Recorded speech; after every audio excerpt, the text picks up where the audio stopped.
What is a rain garden, and why would you want to add one to your garden? I'm going to make a series of videos all about rain gardens. This one is the introduction. We'll talk about what they are and why you might want to use them.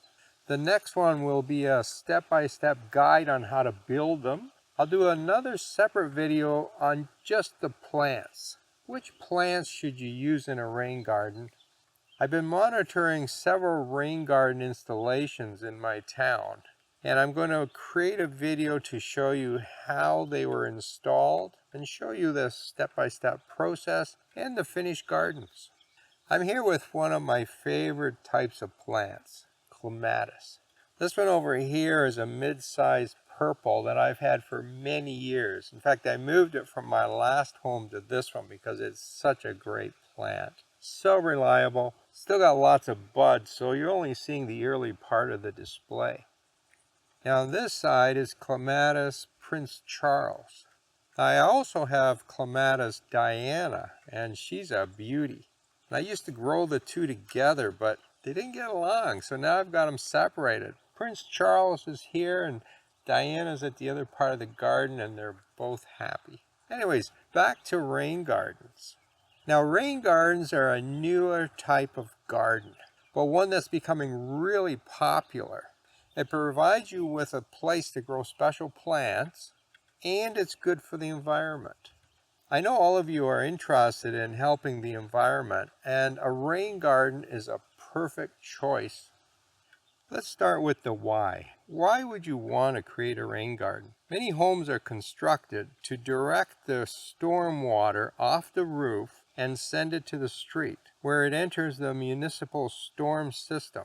Many driveways are constructed so they don't allow water to seep into the soil, and they also direct water to the street, where it's collected by the city. This causes two environmental problems. The soil in your garden stays dry, which means that you have to water more often, and the municipality has extra costs to collect and clean that water. This doesn't make a lot of sense. A much better approach is to keep the water on your property. Your plants need to be watered less often, saving you money, and the city costs are reduced. A win-win for everybody.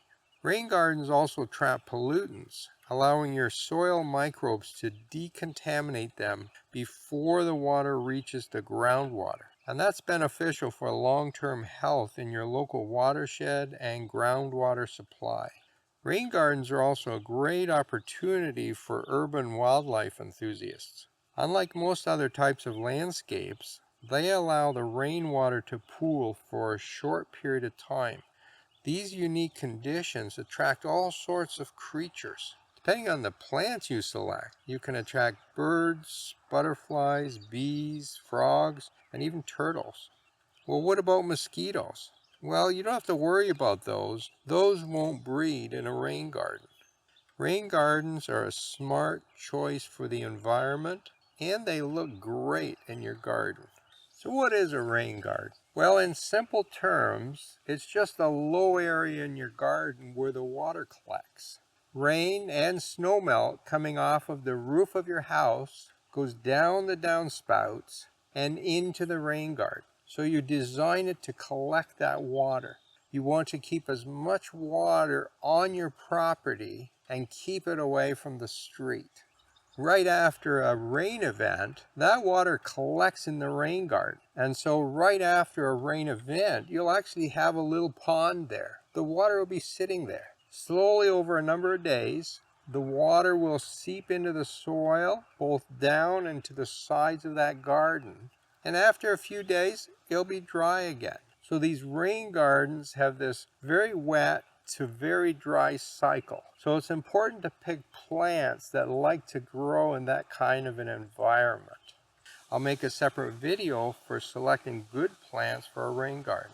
Make sure you subscribe to this channel and hit the little bell so that you get notified when the video airs. Now, rain gardens vary in complexity depending on the size and the purpose. At the most basic level, they include a shallow depression in the ground, soil, some type of mulch, and plants. More complex rain gardens are usually designed to handle a larger quantity of water. These gardens may have specialized soil, layers of gravel, stone, even a system of pipes to help direct the water. However, for the average-sized home, the basic design is all that's needed, and even simple ones benefit the environment. You might be wondering about the aesthetic look. Is this something you really want in your garden? Well, the good news is that rain gardens can look like any other garden because it's the plants that are the most visible, and you have full control over selecting those. For the most eco-friendly approach, you can choose hardy native plants that require very little care. Placing the plants close together in irregular patterns further enhances the natural appearance of your garden. You could also try selecting plants that are beneficial for wildlife, such as pollinator-friendly perennials or shrubs that produce berries for birds. Most garden styles can be used. Japanese Zen gardens use a lot of rock and gravel, and they're ideal for creating a soothing, low-maintenance rain garden. You could nestle little Japanese ferns, grasses, mosses, and irises between the rocks. Do you love French formal gardens? Then you could try to create a parterre with a geometric bed using gravel and evergreens like boxwood and lavender. If you prefer a cottage style, try planting an English perennial garden that is brimming with color. Basically, any garden style will work, provided you pick the right kind of plants.